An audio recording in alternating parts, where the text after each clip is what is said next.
It's like कि अगर तुम किसी ऐसे फेज से गो थ्रू कर रहे हो जहाँ पर you guys are separating, I really want to share it with you, I really want to share it with you.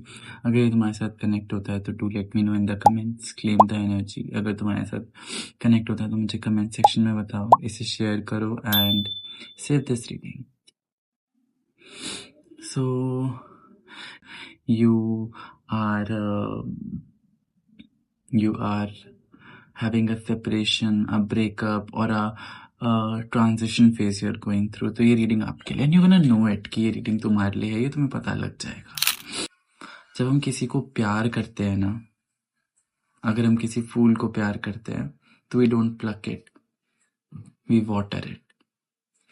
उसी तरीके से अगर तुम किसी इंसान को प्यार करते हो एंड साथ रहने की वजह से तुम्हें पता है कि उस इंसान की स्पार्क खत्म हो रही है, वो इंसान वैसे नहीं रह पा रहा है तुम्हारे साथ जैसे तुम हो, तुम साथ में नहीं हो पा रहे हो, उसकी ग्रोथ सैबोटाज हो रही है, उसकी लाइफ के एक्सपीरियंसेस सैबोटाज हो रहे हैं, तो इट्स बेटर कि तुम उससे जाने दो।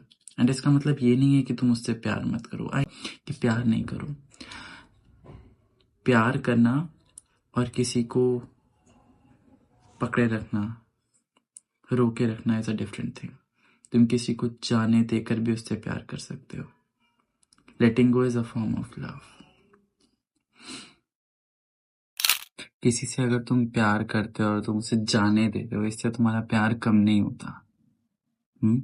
एक स्टोरी आती है जिसमें कहते हैं कि दो पंछी होते हैं, हाँ, उनमें से एक पंछी जो होता है वो पिंजरे का पंछी होता है और एक पंछी जो होता है वो खुले आसमान का पंछी होता है, और दोनों को एक दूसरे से प्यार हो जाता है।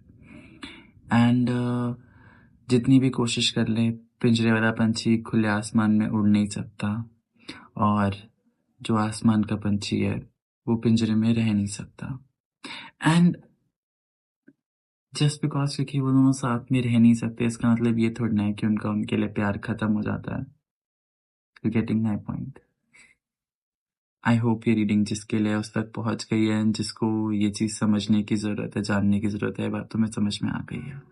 God bless you. Shri ji सबके ऊपर कृपा करें।